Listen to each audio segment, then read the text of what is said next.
الحمدللہ، اللہ تعالیٰ کا لاکھ لاکھ شکر ہے کہ مالک الملک نے اپنی یاد کی توفیق اور موقع عطا فرمایا۔ لاکھوں اور کروڑوں درود حضرت محمد مصطفیٰ صلی اللہ علیہ وآلہ وسلم پر، جن کے طفیل مالک الملک نے یہ مہربانی عطا فرمائی۔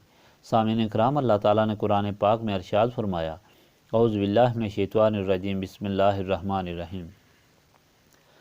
وَأَوْحَيْنَا إِلَىٰ مُوسَىٰ أَنْ أَسْرِ بِعِبَادِي إِنَّكُمْ مُتَّبَعُونَ فَأَرْسَلَ فِرْعَوْنُ فِي الْمَدَائِنِ حَاشِرِينَ إِنَّ هَٰؤُلَاءِ لَشِرْذِمَةٌ قَلِيلُونَ وَإِنَّهُمْ لَنَا لَغَائِظُونَ وَإِنَّا لَجَمِيعٌ حَاذِرُونَ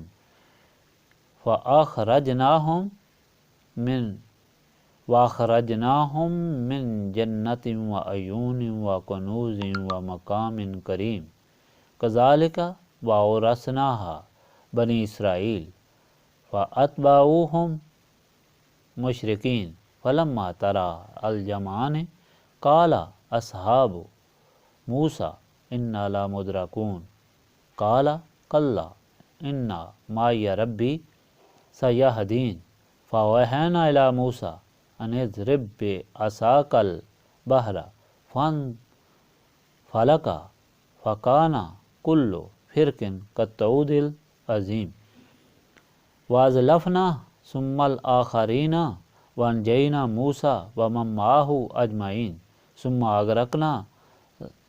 أَغْرَقْنَا الْآخَرِينَ إِنَّ فِي ذَلِكَ لَآيَاتٍ وَمَا كَانَ أَكْثَرُهُم مُّؤْمِنِينَ وَإِنَّ رَبَّكَ لَهُوَ الْعَزِيزُ الرَّحِيمُ۔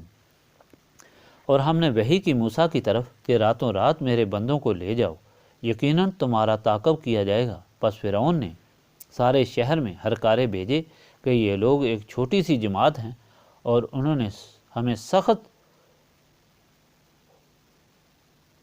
برا فروختہ کر دیا ہے۔ بے شک ہم سب بہت محتاط ہیں، سو ہم نے نکالا ان کو باغوں سے، چشموں اور خزانوں اور محلوں سے۔ ہم نے ایسا ہی کیا اور ہم نے بنی اسرائیل کو ان تمام چیزوں کا وارث بنا دیا۔ پس وہ ان کے تعاقب میں نکلے اشراق کے وقت۔ پس جب ایک دوسرے کو دیکھ لیا دونوں گروہوں نے تو موسیٰ کے ساتھ والے کہنے لگے، ہم تو یقیناً پکڑے گئے۔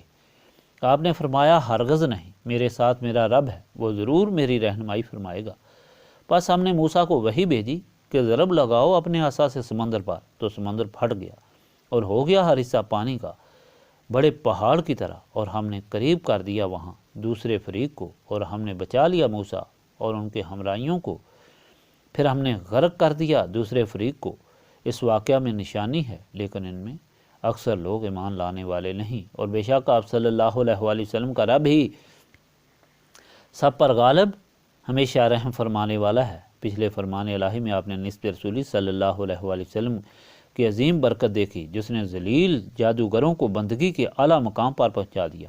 جہاں اللہ تعالیٰ کی راہ میں ہر چیز قربان کرنا انسان اپنی سعادت سمجھتا ہے، اپنی طرف سے فرعون نے نہایت ہی اذیتناک سزا جادوگروں کو دینا چاہی، یعنی مخالف سمت کے ہاتھ پاؤں کاٹ کر سولی پر چڑھانا، مگر ان اللہ تعالیٰ کے بندوں نسبت رسولی صلی اللہ علیہ وآلہ وسلم سے روشن دل والوں کو ڈر کی بجائے خوشی ہوئی کہ ہم اس موت سے یکدم اپنے رب کے حضور حاضر ہو جائیں گے، اور ہمارا اللہ تعالیٰ ہمارے گزشتہ گناہوں کو معاف فرما دے گا۔ آج کا فرمان الہی یہیں سے شروع ہوتا ہے۔ فرعون نے جادوگروں کو تو پھانسی دے دی،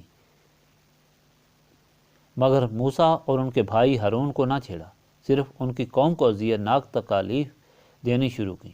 دراصل فرعون دل میں ڈر گیا تھا کہ موسیٰ کا ایک عصا ہی اس کے سارے لشکر کے لیے کافی ہے۔ اب اپنی قوم اور فوج کی ہمت کے لیے خاموش رہا اور صرف تکلیفیں دینی شروع کی۔ آخر اللہ تعالیٰ نے موسیٰ اور بنی اسرائیل کو فرعون کی اذیتناک تکلیفوں سے بچانے کے لیے حکم فرمایا کہ اپنی قوم کو راتوں رات لے کر نکل جائیے ملک شام کی طرف۔ موسیٰ نے اسی طرح کیا۔ فرعون کو پتہ چلا تو اس نے ہر طرف ہرکارے بھیج کر اپنی قوم اور فوج بلا لی۔ گھوڑوں پر سوار تعاقب میں بھاگ پڑا۔ لاکھوں کی فوج لے کر سمندر کے قریب فرعون کی فوج موسیٰ کو پہنچ گئی۔ اس طرح اس سے پہلے جب موسیٰ رات کو نکلے تو راستہ بھول گئے اور حیران ہوئے تو قوم کے بزرگوں نے بتایا، حضرت یوسف نے وصیت کی تھی کہ بنی اسرائیل جب مصر سے نکلیں تو میرا تابوت ساتھ لے کر جائیں۔ اب موسیٰ نے پوچھا کہ وہ تابوت کہاں ہے؟ صرف ایک بوڑھی عورت کے سوا کسی کے علم میں نہ تھا۔ اس نے بتایا کہ مجھے معلوم ہے، لیکن میں اس شرط پر بتاؤں گی، کیا میری خواہش کے مطابق مجھے انعام دے گے؟ موسیٰ چپ ہو گئے اور سوچنے لگے، خدا جانے یہ کیا مانگے اور میں وعدہ کر کے نہ دے سکوں۔ اس پر اللہ تعالیٰ نے وحی بھیجی کہ وعدہ کر لو۔ چنانچہ موسیٰ نے اس سے وعدہ کر لیا۔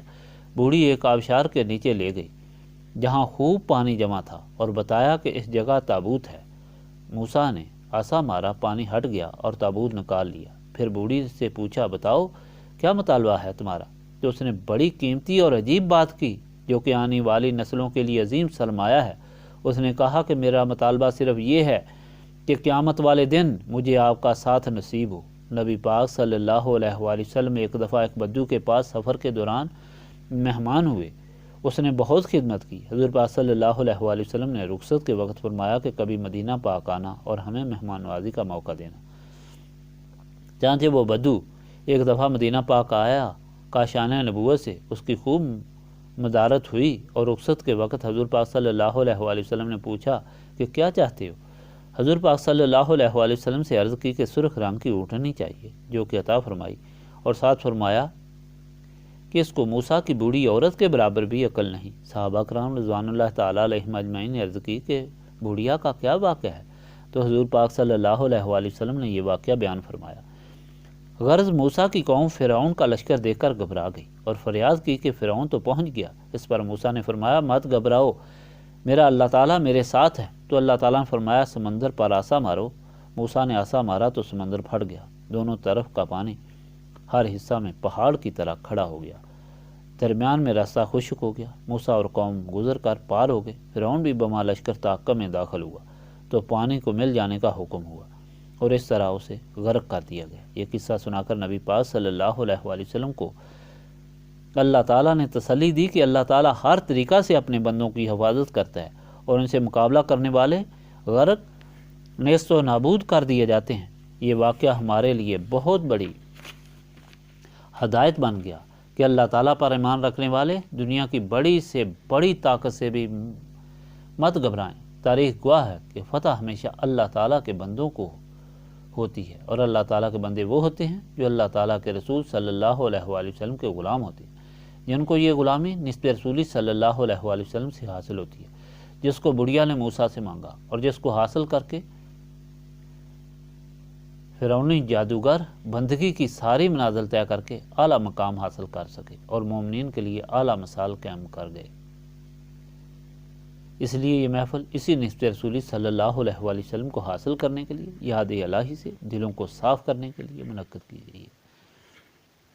اللہم صلی علی سیدنا محمد وعلی آلہ وصحبہ صلاۃ تکون لنا امان من کل خوف۔ ربنا آتنا فی الدنیا حسنۃ وفی الآخرۃ حسنۃ وقنا عذاب النار۔ لا الہ الا انت سبحانک انی کنت من الظالمین۔ انت ولی فی الدنیا والآخرہ توفنی مسلما والحقنی بالصالحین۔ رب اغفر وارحم وانت خیر الراحمین۔ رب اغفر وارحم وانت خیر الراحمین۔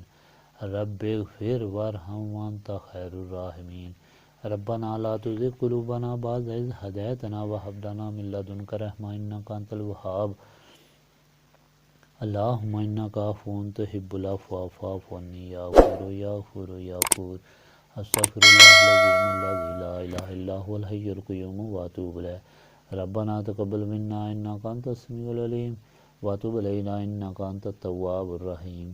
سبحانك ربك رب العزة عما يصفون وسلام على المرسلين والحمد لله رب العالمين۔